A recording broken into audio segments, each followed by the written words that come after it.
رسول اللہ صلی اللہ علیہ وسلم نے فرمایا جمعہ کے دن اور جمعے کی رات کو کثرت سے مجھ پر درود پڑھا کرو، بس جو آدمی مجھ پر ایک دفعہ درود بھیجے گا اللہ اس پر 10 رحمتیں نازل کرے گا۔ ہر بالغ پر جمعہ کے لیے جانا ضروری ہے، اور ہر وہ شخص جس پر جمعہ کے لیے جانا ضروری ہے اس پر غسل ہے، یعنی اس کو لازمی غسل کرنا چاہیے، اللہ یہ کہ کوئی مجبوری ہو۔ تو آپ اپنا اسکیجول اس طرح بنائیں نا کہ جیسے اگر آپ ہر روز نہاتے ہیں پھر تو کوئی مسئلہ نہیں، لیکن اگر آپ ایک دن چھوڑ کے ایک دن نہاتے ہیں تو آپ پھر اس طرح اسکیجول کریں کہ جیسے آپ منڈے کو نہائے، پھر وینسڈے کو نہائے، پھر جمعے کو نہائے، پھر آپ سیٹرڈے سنڈے اگر نہیں بھی نہاتے پھر منڈے، تو اس طرح آپ جمعے کو مس نہیں کریں گے۔ یہ نہیں کہ جمعرات کو نہا کے جمعہ کو چھوڑ دیا یا جمعہ چھوڑ کے ہفتے کو نہائے، ایسا نہیں کرنا چاہیے۔ علماء نے غسل کے حکم کے بارے میں اختلاف کیا، بعض تو کہتے ہیں یہ واجب ہے، یعنی فرض کے درجے میں ہے، اور جمہور علماء یہ کہتے ہیں کہ مستحب ہے، پسندیدہ ہے، افضل عمل ہے۔ حدیث میں آتا ہے جس نے جمعے کے دن وضو کیا اس نے اچھا کیا، اور جس نے غسل کیا تو یہ افضل ہے۔ صفائی میں مبالغہ ہوتی نا، ویکلی صفائی آپ کو کرنی ہوتی ہے، یعنی جیسے ناخن وغیرہ کاٹتے ہیں یا پھر اپنے زائد بال وغیرہ اتارتے ہیں، تو یہ سب چیزیں اگر جمعے کے دن ہو تو زیادہ بہتر ہے۔ نبی صلی اللہ علیہ وسلم نے فرمایا جو شخص جمعے کے دن اچھی طرح غسل کرے، اچھی طرح سنوار کر وضو کرے، اپنے بہترین لباس میں سے پہنے، یعنی جمعے کے دن باقی دنوں کی نسبت اچھا لباس پہنے، اللہ نے اس کی قسمت میں گھر والوں کی جو خوشبو لکھی ہو وہ لگا لے، یعنی گھر میں جو بھی خوشبو ہے، پھر جمعہ پڑھنے آئے تو لغو کام نہ کرے، 2 آدمیوں کے درمیان جدائی نہ کرے، یعنی 2 لوگ بیٹھے ان کے بیچ میں گھس کے بیٹھ جائے۔ اس جمعے اور دوسرے جمعے کے درمیان کے پورے ہفتے کے گناہ معاف کر دیے جاتے ہیں۔ پھر مسواک کرنا، جمعے کی سنتیں بتاتے ہوئے آپ نے فرمایا اور تم پر مسواک کرنا لازم ہے۔ اچھا لباس پہننا، نبی صلی اللہ علیہ وسلم نے فرمایا اگر ممکن ہو تو جمعہ کے لیے اپنے کام کاج کے کپڑوں کے علاوہ 2 کپڑے اور بنا رکھنے میں کیا حرج ہے، اسپیشل ڈریس رکھے جو جمعے کو ہی پہن لیں۔ خوشبو لگانا، یعنی خوشبو لگائے، حدیث میں آتا ہے چاہے وہ عورت کی خوشبو سے ہو، یعنی آپ کی اپنی نہیں، بیوی کی خوشبو پڑی ہو وہی لگا لو، لیکن لگاؤ۔ عمر بن دینار کہتے ہیں انہوں نے جابر رضی اللہ عنہ کو کہتے ہوئے سنا کہ ایک شخص جمعہ کے دن مسجد میں داخل ہوا اس حال میں کہ نبی صلی اللہ علیہ وسلم خطبہ دے رہے تھے، تو آپ نے فرمایا کیا تم نے نماز پڑھی؟ اس نے کہا نہیں، تو آپ نے فرمایا کھڑے ہو 2 رکعتیں پڑھو۔ اب یہ بڑا اہم مسئلہ ہے، مسجد میں داخل ہو چاہے خطبہ ہو رہا ہو 2 رکعت پڑھے بغیر نہ بیٹھو، ٹھیک ہے؟ اور یہ کیا ہے؟ دراصل تحیت المسجد، یہ جمعے کی سنتیں نہیں ہیں، یہ کیا ہے؟ تحیت المسجد ہے، اور مختصر پڑھی جائیں، یعنی امام جب خطبہ دے رہا ہو تو چاہیے کہ 2 رکعتیں پڑھے اور دونوں میں اختصار کرے۔ نماز سے قبل ہلکا بنانے کی ممانعت، مثلا آپ جلدی چلے گئے تو یہ نہیں کہ ایک گروپ بنا کے آپس میں گپ شپ شروع کر دیں، نہیں، سیدھے ہی لائنوں میں بیٹھیے۔ انتظار کا وقت کیسے گزاریں گے؟ نفل پڑھ کے بیٹھ گئے، ذکر اذکار کریں، قبلے کی طرف رخ کر کے لائنوں میں بیٹھیں، ہلکا نہیں بنائیں، بیٹھ کے خرید و فروخت نہیں کریں، تاخیر سے آنے پہ گردنیں پھلانگ کے نہ آگے جائیں۔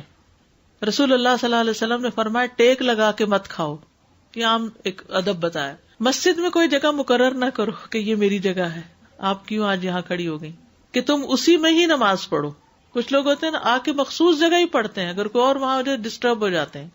اور جمعہ کے دن لوگوں کی گردنیں نہ پھلانگو، ورنہ اللہ تمہیں قیامت کے دن لوگوں کے لیے پل بنا دے گا، کیونکہ بہت اذیت کی بات ہے نا، بیٹھے ہیں لوگ باقاعدہ بعض اوقات کندھوں پہ ہاتھ رکھ کے اس کو تنگ کر اس کو تنگ کر، تو یہ نہیں کرنا چاہیے۔ جب لوگ مسجد آئے تو پہلی صف میں بیٹھیں، یہ نہیں پہلی چھوڑ کے آخری میں بیٹھ جائیں اور پھر لوگ ان کی گردنیں پھلانگتے رہیں، دوسروں کے لیے فتنہ بننا۔ کسی کو اس کی جگہ سے نہ اٹھانا۔ جابر رضی اللہ عنہ نبی صلی اللہ علیہ وسلم سے روایت کرتے ہیں، آپ نے فرمایا تم میں سے کوئی شخص جمعہ کے دن اپنے بھائی کو کھڑا نہ کرے کہ پھر دوسری طرف سے آ کر اس کی جگہ پہ خود بیٹھ جائے، بلکہ جو آئے وہ کہے جگہ کشادہ کرو، بھائی ہمارے لیے بھی جگہ بناؤ، یہ کہے۔ خطبہ جمعہ اور اس کے آداب، خطبہ جمعہ کی اہمیت۔ جب اذان ہو جائے تو کیا کرے انسان؟ مسجد کی طرف دوڑ پڑے۔ تو مسجد میں جماعت تو نہیں ہو رہی ہوگی، پہلے کیا ہو رہا ہوگا؟ خطبہ ہو رہا ہوگا۔ خاموشی سے خطبہ سننا، یعنی بات نہیں کرنی چاہیے، کوئی اہم بات بھی نہیں پوچھنی چاہیے۔ ابن مسعود سے روایت ہے کہ انہوں نے ابی ابن کعب سے قرآن کی کسی آیت کے بارے میں سوال کیا جبکہ اللہ کے نبی خطبہ دے رہے تھے، تو انہوں نے اعراض کیا اور کوئی جواب نہ دیا۔ پھر جب آپ نے نماز پڑھائی تو ابی کہنے لگے تمہارا جمعہ ہی نہیں ہوا۔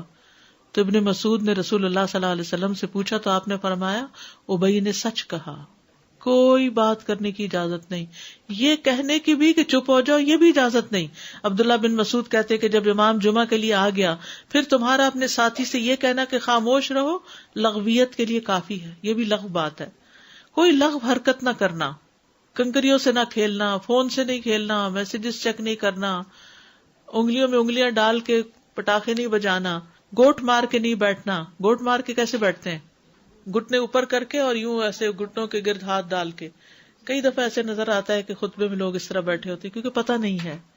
یعنی آپ چوکڑی مار سکتے ہیں. آپ سب سے افضل پوزیشن تو یہ ہے کہ جیسے نماز کے اتحیات میں ہم بیٹھتے ہیں، لیکن کچھ لوگ اس طرح بیٹھ نہیں سکتے. چلے کرسی بھی بیٹھ جائیں.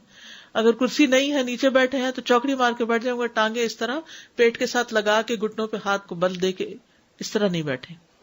فرض کے بعد 2 رکعت پڑھنا. عبداللہ بن عمر سے روایت ہے انہوں نے رسول اللہ صلی اللہ علیہ وسلم کی نفل نماز کو بیان کیا اور کہا کہ آپ جمعے کے بعد کوئی نفل نماز نہیں پڑھتے تھے حتیٰ کہ واپس تشریف لے جاتے، پھر اپنے گھر میں 2 رکعت پڑھتے تھے. اب جو لوگ گھر نہیں جاتے تو پھر وہیں پر وہ پڑھ لیتے ہیں، ورنہ آپ صلی اللہ علیہ وسلم اپنی سنتیں وغیرہ گھر میں پڑھتے تھے. اور اسی طرح 4 بھی پڑھی جا سکتی، 2 بھی ہیں 4 بھی ہیں. آپ صلی اللہ علیہ وسلم نے فرمایا جب تم میں سے کوئی جمعہ پڑھ چکے تو اس کے بعد 4 رکعتیں پڑھے. یہ آپ کا حکم ہے. تو جب آپ کا 2 چیزیں ہوتی ہیں سمجھنے کے لیے، ایک آپ کا فعل ہوتا ہے اور ایک آپ کا حکم ہوتا ہے. تو ہمارے لیے کیا ہے جو آپ کا حکم ہو. جمعے کے دن قبولیت کی گھڑی ہوتی ہے، اس وقت اللہ سے بھلائی مانگنی چاہیے. رسول اللہ صلی اللہ علیہ وسلم نے فرمایا جمعے کے دن میں ایک گھڑی ایسی ہے کہ کوئی مسلمان اللہ سے کسی خیر کا سوال کرتے ہوئے اس کی موافقت نہیں کرتا مگر اللہ اسے وہی خیر عطا کر دیتا ہے. فرمایا یہ ایک چھوٹی سی گھڑی ہے، تھوڑی دیر کے لیے ہوتی ہے اور یہ ہر جمعے کو ہوتی ہے. ٹھیک ہے. اور خصوصاً نماز میں بھی اگر کوئی دعا کر رہا ہوتا ہے نا انسان تو وہ بھی قبول ہو جاتی ہے. نماز میں دعا کہاں ہوتی ہے؟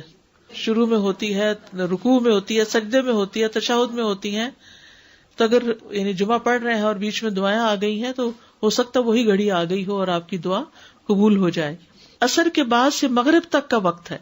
انس بن مالک سے روایت ہے کہ نبی صلی اللہ علیہ وسلم نے فرمایا جمعہ کے دن اس گھڑی کو جس میں دعا کی قبولیت کی امید کی جاتی ہے عصر سے لے کر سورج ڈوبنے تک کے درمیان تلاش کرو، اور دن کی آخری گھڑی ہے.